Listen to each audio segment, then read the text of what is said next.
Hi, and welcome back to Sunshine Strategies Radio. My name's Jen McMillan, founder of Sunshine Strategies, and mom to Charlie, Lizzo, and Eric. Thank you to everyone that listened to our last episode, saying goodbye to Kids Political Radio. If you are a bit confused about the name change or the logo change, please go back and listen to our last episode about what happened and what we're doing now. So I hope everyone had a safe and happy Halloween week. I know that, here in the McMillan household, we've been super busy with trunk or treats, different events, and having people over. But I don't know if you're aware, there's another holiday coming up right around the corner. Now, I know that a lot of my friends, like Cindy there, she's excited about Christmas, but come on, people, we still have to get through Thanksgiving. And that is not my favorite holiday after Halloween. My second favorite holiday is Election Day. I am pretty sure you all are well aware that there is an election next Tuesday, and that is officially the last day to vote in the 2024 election. Now, I'm hoping that most of you listening have already voted, that you've gotten your sticker, you sent your ballot in by mail, whatever you've done. But if you haven't voted yet, I get it. I really do. I'm a mom. Everybody's busy. And like I just shared, us families with school-age kids, we barely had time to eat dinner this week. So if you are one of those people that have not turned in your ballot or have not stopped by to vote early, or you just really like to wait until Election Day and vote on that day, I wanted to put together a special episode this week in case you still needed to turn in your ballot. Earlier today, I stopped by the Macon County Clerk's office and chatted with Josh Tanner. He's our elected county clerk here in Macon County, and he's held that position since 2018. He replaced our longtime clerk, Steve Bean, during that election. So we had a really good conversation, and I hope that after listening to this, even if you are a first-time voter, that you will see that this is not at all scary. Really, people like Josh and other county clerks just really want you to show up and exercise your right to vote, and we want to make that as easy as possible.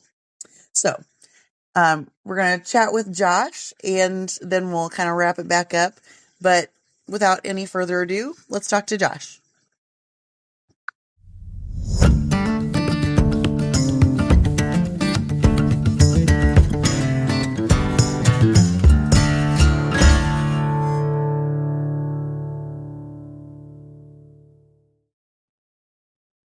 There we go. All right. Now for our main segment today, I'm here at the Macon County building with Josh Tanner. He's our elected county clerk here in Macon County. And a lot of times, friends that know me and know that I am active in politics with the little p is, what happens on election day? What does it look like? Is it scary? And I know that a lot of people haven't voted before. This will be their first election. So I wanted to come to the source and get us all the correct answers for, I know, Macon County, but I know a lot of this is going to be very similar for all of our counties here in Illinois. So Josh, if you want to introduce yourself, tell us a little bit about why you decided to run for county clerk, and then we'll dive into it. So I've been with the county for quite a while. Started in the GIS department, and then did IT, and then the assessor's office. I was the assessor, and moved into the county clerk's office in 2018. It is an important job, and I felt compelled to run simply because the office requires some inside knowledge, I think. It's difficult for people from the outside to come in and do this job. Most county elected officials are working officials, meaning we are not just supervisors who sit in an office and answer calls and go to meetings. We have to actually do some of the work. Obviously, we have great employees here at the county, and they do the bulk of the work, but we have to be knowledgeable in those areas. Yeah. And so, having worked with my predecessor, I've felt like I had the skills to be able to, carry on what he had set up. And I kind of have a unique perspective because I was on the ballot with you when you ran. Right. When I was running as a Democratic candidate for state representative, and of course you were on the ballot for a Republican county clerk. And even though we're on differing sides of the aisle, I have to admit I did vote for you. Oh, wow, thank you. And I have to admit that because I think that these county clerks, all of our county officials, there's a level of trust that has to go into those. And I think we're seeing it now in this election, especially, that it makes a huge difference if I know you and I can come in and say, hey, Josh, how are things going with the election? If I've got a problem, like my silly question I had earlier, that makes it easier and less intimidating to vote. So, yeah, unfortunately, less emphasis is put on the local positions, especially the municipal positions. Yep. But I always tell, kids when I go to their classrooms and adults when I talk to them, these are people you meet. Yep. I mean, you'll see them in the grocery store. You'll see them at dinner. If you go out to dinner, you'll see them, just you come into my office and talk to me. Yep. I've never met any president and probably never will. That is an important job. But like you say, your local officials are people you can come in, you can talk to, you can get clarification on things. We answer questions all the time, all day long from people who have concerns, and you can call up and directly talk to us. You probably can your state rep or your state senator, but it's not as easy. No. You oftentimes get their staff member, or we'll have the senator give you a message back, or Right. You can literally walk into your county building and talk to your county auditor and your county assessor. Yeah, and so that's and that's why voting for those positions is important. We do run on a political side, but we don't really affect policy, or we operate under the discretion of the General Assembly. They set the rules and we execute them. Yep. And so while I have discretion with maybe who I hire, or the color of the chairs or something like that, as far as the rules with elections, those are all dictated to me, and I have to just implement them as they've been dictated. Yeah. These positions, like yours, they're really just their jobs. Yes. You're fulfilling a need that our community has, and a lot of people, I think, forget that that's what government and politics really is. At its most basic, we are telling everybody as a whole what we need as a community, and then our community fulfills that need. Right. So. Yeah, and it's at the municipal government, county government. It's at kind of the lowest level. You have township government, but all of those are important, and they really affect your life a whole lot more than who the president is. Not to say that the president is not an important job. And that's why yesterday I went off on a tangent with my husband when he told me one of his friends said his vote didn't matter in Illinois because we're a blue state. And then I started screaming because he lived in Macon County, and there are at least 3 races I care about, like the county auditor. Right. And your vote does matter. Yes, yeah, especially down towards the bottom of the list. I mean, you get a vote on a lot of things, and unfortunately, people don't think those matter, but they probably matter more than the vote for the president. So, I mean, I understand why if you live in a red state or a blue state, you have that feeling. Yeah, that my vote doesn't matter. But down ballot, it matters a lot. And, we have a contested coroner's race this election. Yep. And so. Well, and it wasn't too long ago that we had a major issue with the sheriff's race here. Right. It literally came down to 1 vote. Yes. So we are, unfortunately, a great example of your vote does matter. So. Yeah, and I talked to both of the candidates at the time, and they both told me that they had friends and family who came up to them and said, I got busy on election day. And I just didn't. I'm sorry I didn't go out and vote for you. I didn't think it was going to be that, And they've got like 20 people that told them that day. Yeah, it would have made a difference. And so you don't know, I mean, in April, the municipal election, where the turnout is 12.5% typically, your vote matters a lot. Yeah, and That might be a good episode in the future. 12% of the population voting. Like, what percent does that make my vote? Huge. I mean, way more than this election. Uh-huh. Yeah, I mean, many races will It's be like a decided. weighted grade when you're Yes. in high school. Yeah, many races will be decided by, a couple hundred votes probably, or even less, 20, 30 votes. And so the municipal elections, people don't participate in them. I'm not sure. I mean, I think it's because I don't know, they take it for granted or what. Things working, everything's working fine now. Right. They'll do it again next time. Yeah, but your vote carries an outsized voice in that when there's so few people voting, 20, 30 votes can make a huge difference. And so really encourage people to vote next April. Obviously, we want people to vote in this election, but we don't have to do a lot of encouraging in a presidential. No, they come out in droves Right. for the presidential, but we'll still only see. What was the turnout last presidential election? It's fairly high, 50,000 votes. Now our number of registered voters keeps dropping. Yeah, we're an older county, and a lot of people are moving to retire or unfortunately passing away. And, some people who are snowbirds choose to vote where they snowbird. Yeah. Because that's where they're at when the elections are run. And so they'll vote in Florida, Arizona, Texas. Yeah. Especially this year. Yes. Yeah. Yeah. And so, we don't have to encourage people to vote in this presidential, although we want everyone to come out and vote. But April is important. And I hope people remember that come April and will participate, because it sounds as though they'll have some choices already. And that's one of my friends that is currently on an elected board has kind of been ringing that bell that we need good candidates to run. Even if you think that you're not qualified, I assure you, I have met some very underqualified politicians in my day, as I'm sure Josh has as well. I think my son Charlie could make a really good county board member given the right circumstances. Yeah, anybody could serve in that capacity. A lot of the situation with the board is making a decision that's presented to you by experts. Yep. And so it doesn't require you to know the nuance of everything. You're choosing between a couple of things that have been put before you by people who have done a lot of research. And it's up to you to decide, okay, is this something we want to do or not? And, the benefit of having that elected board is you're bringing in that experience from your job and your life. You may ask a question that professional didn't think of that happens in real everyday life. So, and I've seen at the county board level, I have seen one person with enough persistence and patience make things happen. Yep.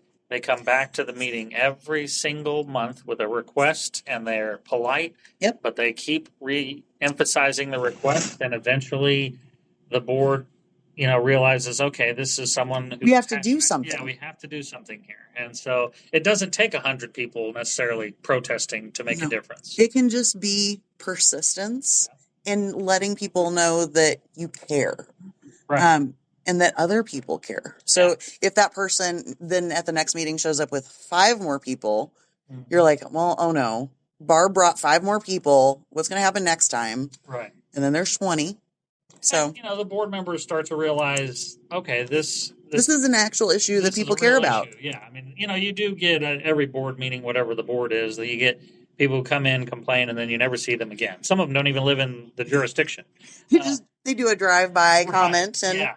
I mean, we've had that at the county board where people have came and voiced their concerns about something, and they don't live in the county. And, that's... Go hassle your own people. Right, yeah. I mean, it is unusual, but yes, people who live here and have a passion for something and keep after it, generally speaking, it will eventually happen. It will. And I think that, no matter what your plans are personally, if you are living in a community, if you're invested in some way with a job, a family, a property, you should consider running for office. Yeah, there's school boards, there's library boards, there's fire districts. Yeah, you will find something that you will enjoy and have fun doing. Right. Yeah, and we need people who come from the business community, and we need teachers, and we need firemen, and we need people from all different professions Because, politicians, that are traditionally just lawyers, they're not doing a real great job. So let's get some new people. And, you certainly need, an accountant, a lawyer on there. They bring a perspective, but, you just need regular people, or maybe even people who are not working. There's stay-at-home moms or stay-at-home dads, and they have a perspective. They have children in the district. They have grandchildren in the district. They're invested. They're invested, yeah. And these are the people you need to hear from. And I also think people need to serve on a board, not solely because the board needs their help, but also because from the outside looking in, things seem very simple. They do. Why didn't you just do X? Right. Well, you didn't see that Y and Z are happening. Right. And it is not common, but it does happen where someone is passionate about something, they run for office, they get in office and realize, oh, this is not what I thought it was. This is more complex. There's more issues involved in here. The county has 7 different union contracts. Those all have to be negotiated. Those all have to be navigated in with any decision you want to make. Yep. You have certain districts that represent one way and certain that a different way. You have out-of-town people and in-town people. Yeah, and that is both the joy and the problem with a democracy is you have to have everyone's input. Yeah, and unfortunately nowadays people do not like the word compromise. No. Yeah. Because I lose. Right. That's how it feels to some people. Yeah. But when we have a democracy, you never get everything you want. And so while you do lose some things, you win other things. And that's how our government works is, that's how parenting works a lot of the time too. Yeah. Yeah. I'm never going to get Lizzo in the exact outfit that I want her in. But if I can put her in pants. Right. Yeah. As long as we got clothes on, we can leave the house. Yeah. So, well, Josh, I don't want to take up all of your day, but I really appreciate you taking the time. Sure. One of the things that I know I've been asked a couple of times that you would be the perfect person to answer is who can come vote? If you've not been following the election, you are living in a cave out, in a van by the river. Who can come vote? If you are a citizen, do you have to be registered at this point? So all people who vote have to be registered, but you can be registered all the way up to and including Election Day. Mm-hmm. So yes, you have to be a registered voter, but we can get that done all up the way to Tuesday. Yeah. Please do not wait to do that. Right. I implore you, as someone who has worked in a public agency, if you show up on Tuesday at 6:00 in the evening, there's going to be real unhappy people if they have to register you at that point. Yeah, we always push even way before the election, plan your vote. Yes. And get prepared to vote and get registered ahead of time. Now, things happen, people move. So we understand that that's an issue, but we're open Saturday. We're open today till 7. We're open Saturday 9 to 4, Sunday 9 to 4, Monday 8:30 to 7. Don't wait till the last minute to get registered to vote. Yeah, please do not. And, as we have seen an expansion in mail-in voting, I had a boo-boo this morning with my husband. I was all ready to come vote, and I had forgotten that I had been mailed a ballot.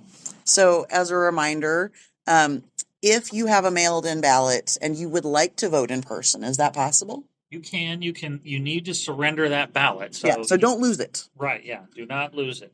If you have received it, you need to bring it with you. And, if you want to vote a ballot from your polling place, you'll surrender it, and then they'll give you a new ballot to vote so we can track all of those ballots. Yeah. If you would just like to vote it at home and bring it to the ballot drop box at the county office building, or you can take it to the early voting center. You cannot take a vote by mail ballot to your polling location. No, they will not accept it there. Right.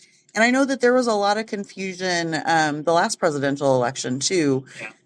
I participated that one as an election watcher, and that was a very common thing at the county building was people bringing in their mail-in ballots because they'd been turned away at the polling place. Right. Yeah. So if you want to surrender it, you can go to your polling place. If you want to vote it, you got to bring it to the drop box or the early voting location. And again, it's just another example of it is a rule designed to make sure that we know how many ballots are going out and coming back. Right. But it's complicated and it makes things harder. Right. Yeah. I mean, I always encourage people, if you want to vote by mail, by all means do it. It's safe and secure, and you can certainly do it. Yep. But switching in the middle of the river it's harder. It's harder. It's not that it can't be done, but it makes it a little harder for you, and it will slow the polling place down. Yes. So we always encourage people, if you go vote by mail, go ahead and complete that and turn it in. If you want to turn it in person, no problem. Yeah, just follow the instructions on whatever form that you start. Mm-hmm. Yeah. So, okay, good. Are there any other questions that you've had a lot this election season that have come up? So when you go to early vote, you vote, you go to the booth, you vote, and then you're ready to turn it in. There are 5 tabulators in the vault that you're going to put it in. And the election judge is going to tell you to put it in one of those 5 tabulators. And we often get the question, well, why are you telling me to put it in this one as opposed to maybe another one? Yes. So those 5 tabulators can hold up to 4,000 ballots apiece. Okay. And we try to spread the ballots across them evenly for a couple reasons. One is we don't want to flog a machine to death on one day. The other is that one of those 5 machines is going to be randomly chosen by the State Board of Elections after the election to be retabulated. Mm-hmm. You can feed about 500 ballots an hour into one of those machines. So at 3,000 ballots, that's going to take 6 hours of sitting in front of it feeding ballots in. We don't want to get one machine with 4, 5, 6,000 ballots in it and another with 1,000. Yeah, that looks a little weird. Yeah. And it also would take anything more than 4,000 ballots is going to take more than a day to retabulate. So we don't want to do that. Yeah. So we won't fight with people if they want to put it in another one. You try to evenly space it out. There's a reason for it. There's a reason for it, yeah. And so the other thing about the tabulators that we get asked a lot is, will I get a receipt? No, you will not get a receipt. I mean, you get your I voted sticker. I guess you could consider that a receipt. Yeah. But once you put it in on the screen, there is a number in the bottom right-hand corner, which is the number of ballots that are in that box. Yeah. If you'd like, you can watch that increment from whatever it was to +1. It'll also show you a little thank you on the screen. And then the light right where you put your ballot in starts green. You put it in, it turns red, meaning it will not accept any more until it finishes that one. Then it will turn back green again, saying, okay, I'm ready for the next ballot. So that we get a lot of questions about the receipt. I don't know if there are states that are issuing receipts or... that's a good question. And I don't know that I've ever gotten a receipt since I started voting. I'm wondering if that's just something that they're hearing on the media would be my question. That would probably be it. Yeah. And I've always been in the nonprofit world, but I remember in our case, you'd send out the donation cards in the mail. We'd see them 30 years later that for whatever reason, they saved that one piece of information. Right. And it's 30 years out of date. Yeah. But yeah, that is interesting that. Yeah. We have some people who also want to take a picture of their voted ballot as their receipt. Yeah. You can't do that. You cannot do that. Yeah. You can take a picture of, yourself by the I voted sign outside. And we're looking to try and do something different for April to make a little bit more of a photo opportunity for people. Yeah. But you can take a picture outside. We don't allow photography inside simply because we're protecting the privacy of other voters. Yep. So you can't film inside, and most people who are wanting to do that, it's not malicious. Maybe it's their children or their grandchildren's first time voting, and it's a big deal to them. Yeah. All well and good, but take your pictures outside. Yep. Take a picture with your I voted sticker on. Just don't take a picture of your ballot. That is a crime. Please don't share on Instagram your ballot. Yeah, we don't want that. And so those are some of the questions we've got. I actually was reminded by a friend just today, actually, that you should also be mindful of what you bring into your polling place. Yeah. I stopped by my party headquarters and they had a new button.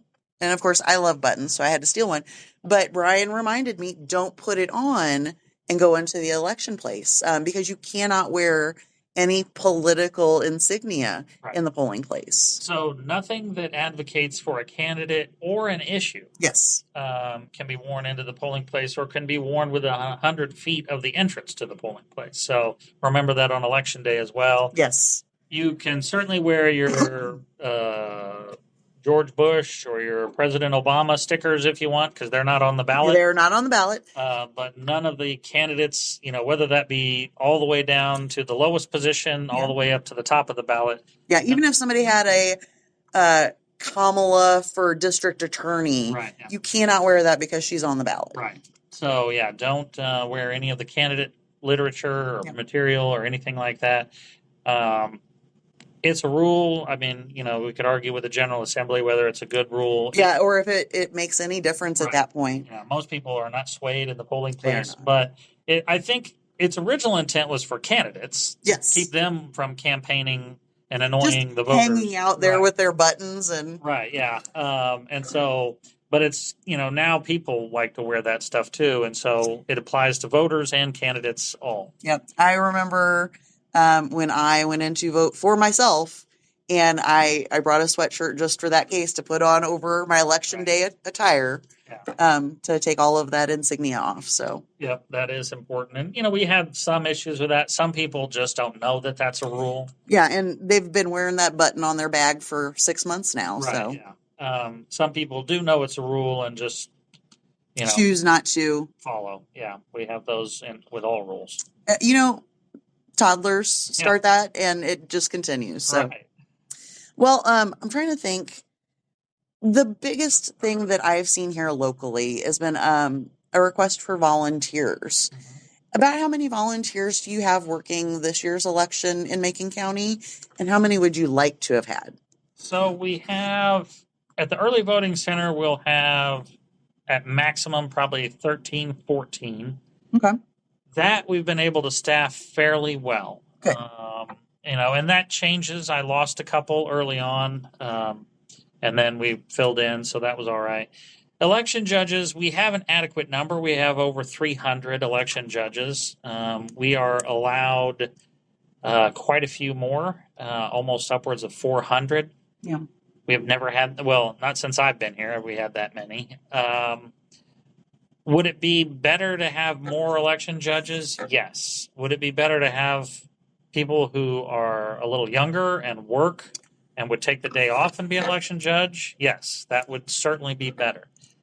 There is nothing wrong with the retired people that are election judges, but it is a long day. It is a very long day. There is a fair amount of physical work at the very end of the day. Yep. With packing up the booths and the ballots and when you're 65 plus and you've worked 13 hours already, you're and you might have been yelled at or, all of the things that can happen during election day. So if I were going to ask for more help, it would be people who are younger and would take the time off to work that day, take it off from work.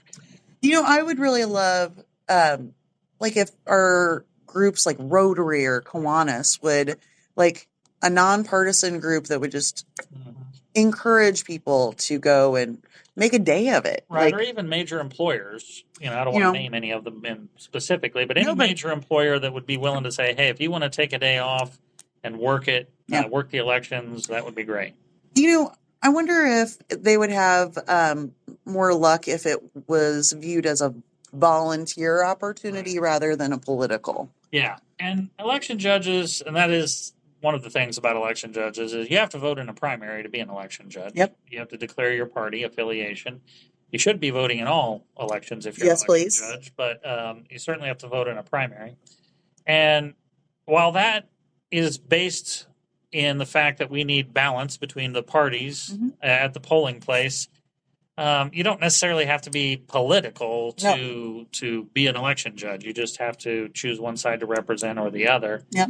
And I think that it is not well known that, and I don't think a lot of people do this, but you can be a registered Democrat in one election cycle, and the next election cycle be a registered Republican.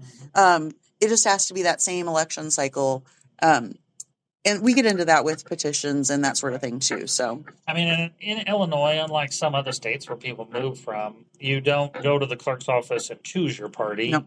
You just, whatever ballot you pulled in the primary, that's who That's you are it. affiliated with. And so we get people occasionally come down and they're like, I want to change. I'm like, well, you're going to have to wait till the next primary to change.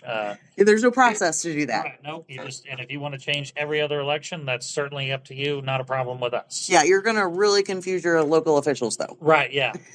The scores that we look at the campaigns, we're going to have a real hard time. And a lot of people, they say, well, I don't always vote, that at the general. I'm like, that's fine. That's not a problem. But yeah, you just got to pick one. For the primary. You get one or the other for the primary. And if you don't like that system, I've got a state representative or two that you can call. Right, yeah. Because I know that having an open primary is a call that we've had here in Illinois. That is the one solution to voter turnout that the General Assembly is not interested in talking about. And those are my favorite topics, are the ones that no one wants to talk about. Yeah. So. Open primaries would increase voter turnout in a primary. It would. And I think that, and this is my personal opinion, but ranked choice voting, I think, would have a huge effect for our down ballot races too. And some places have basically substituted ranked choice for open primaries. Yep. And even some places have what's, I believe, referred to as a jungle primary, where in the primary, if a voter receives more than 50% of the vote, it's over. Oh, yeah. I've never heard that term before, though, but I know what you're talking about.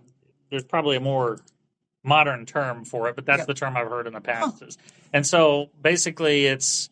and I think the jungle comes from, like the law of the jungle. Whoever's the strongest. Right, yeah, wins. And so in a primary, it's perceived that if you have more than 50% of the vote in the primary, you're going to win. You're going to win. So you're done. You don't even go on to the general. So many implications with that, like the cost savings even. It'd be huge, but it would, if people knew that their guy could win in the primary, it would drive the turnout. It would. Or girl, guy or girl, yeah. And all those other things that are on that early ballot. Right. So, no, that's a really good point.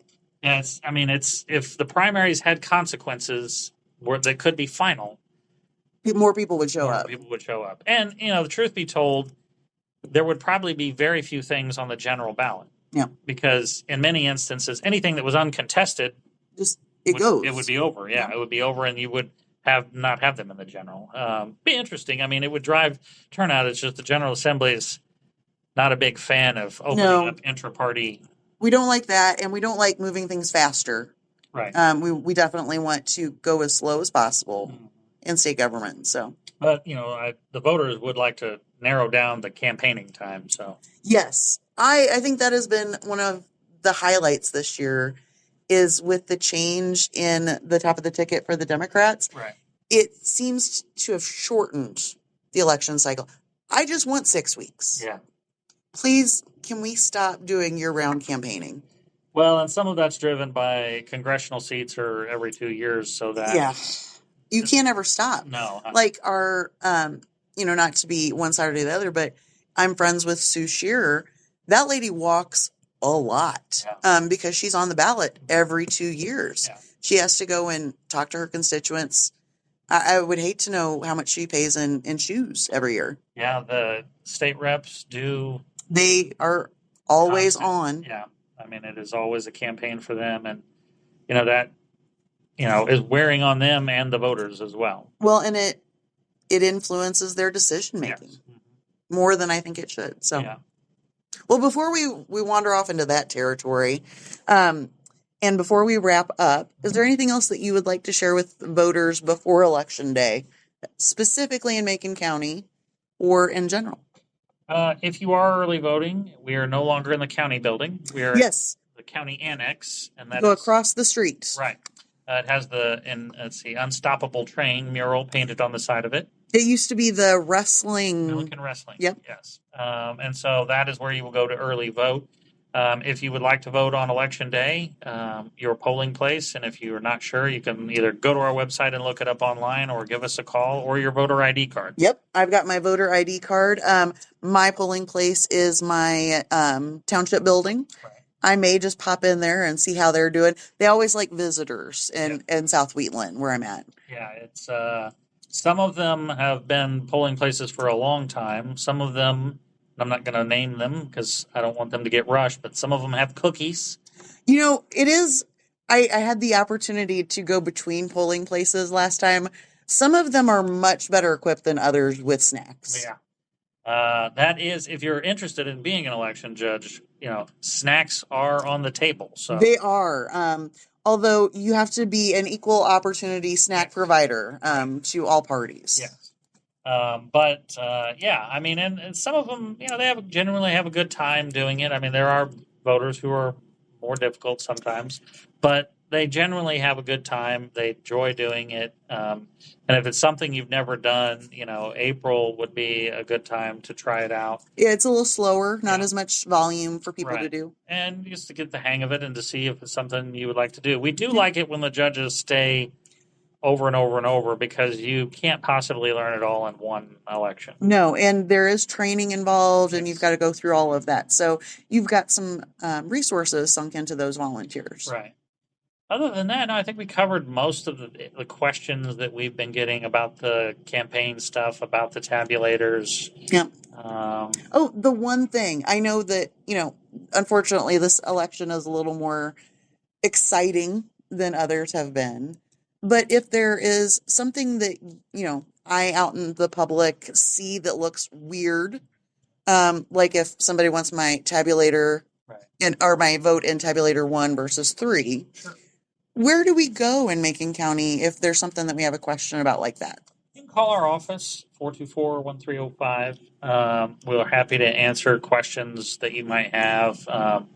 And usually if it's something that seems odd that the judges are doing, we can give you the reason why they're doing it. There's been some circulation about don't let the judges mark on your ballot. Well, they have to put their initials on the ballot, but they don't put any other marks on there. Yeah. And the voter should not either. That is also illegal to mark your ballot in a way that it can be identified. Yes. Only the little holes right. And only the election judge's initials. Right. So the judges do have to initial it. They use red ink, and there is a reason for that. It's so that they can't pre-mark your ballot in black ink. Mm-hmm. The machines do not read red ink, and so that's why they use red. You can bring your own pen, but we suggest that you use the pens that we provide because that's what the machines are tested with. So. Yeah, that's what works best for them. Right, yeah. But yeah, feel free to call our office. We're happy to answer any questions. Again, yeah, please don't, approach and yell at people on the street. Just call and ask questions. Yeah. And I think I am always just really happy to see in Macon County when I go out, everybody's having a good time usually, knock on wood. Right. But that's the part that I love. It's our community. Yeah. It's the people out there that, they don't always get to see each other on a Tuesday morning. Right. And it's nice to see that we're getting together and doing something for our community. And that's what I always ask people to remember is these judges are not bureaucrats from Springfield. They're not from some company in Chicago. In Macon County, these judges are Macon County residents. They're your friends, your family, your neighbors. Yep. I think, Grandma is over there right. And, Aunt Sue, she's right. Over at, Mount Zion. And yeah. So, when you're upset with them, remember that. They're just your friends and neighbors. They're volunteering. They're doing their best. Yeah. And I think that everyone in the world could live a little more by the assume best intentions. Right.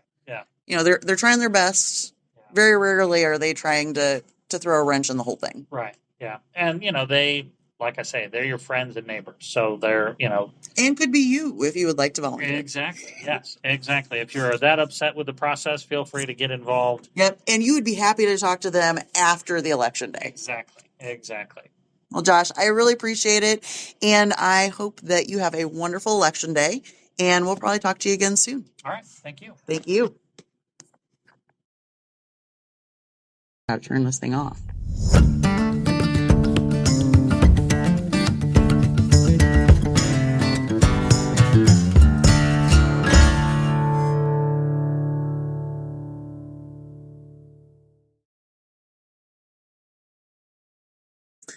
Okay, so after re-listening to the conversation, I apologize. We're real nerdy people. Josh and I are very political with the little p people. And I'm sorry if we nerded out a little. So if there was anything that was confusing in our conversation, please let me know. I would be happy to explain further. But I hope that you found that we're not scary people. And I don't think any of the staff or volunteers that I've met at any county clerk's office throughout the state have been scary or mean. I'm sure there's always an exception, but they really do just want you to go out and make your voice heard. And I actually do see Election Day as a holiday. I do wish that we had Election Day off so that more people would have the ability to volunteer if they would like. Um, you know, nothing says that you can't take a personal day or a vacation day on Election Day to help and volunteer, but I think more people would do it if it were a day they're already off. Um, Anyway, I do hope that you get out and get your vote turned back in before next Tuesday evening, before the polls close. If you need help, please call your county clerk's office. Here in Macon County, you can always reach Josh's staff at 217-424-1305. And if you don't have the wonderful opportunity to have Mr. Tanner as your clerk, you can always just search your county's name, state, and county clerk's office, and that will get you started on who you need to call to figure out how to vote, or if you have any questions about voting in your county. And I hope that this also made you consider running for office or volunteering on Election Day. A lot of our volunteers that come out here locally are older volunteers, a lot of retirees, and it's a really long day. We could use some more younger people, looking at you 50, 40, and 30-year-olds, to come out and, shuffle around ballots, help us pack in at the end of the day, and really just help people express their right to vote. So that about wraps it up for Sunshine Strategies Radio this week. Thank you all for listening, and please let me know if you have any questions or any ideas for upcoming topics. We're always looking for new ways to learn about how government works for kids and families. And in the meantime, if you'd like to financially support the work we do here, you can visit our website, sunshinestrategies.org, and click donate, or you can subscribe on our Patreon for exclusive photos and stories. Thank you, everyone, and talk soon.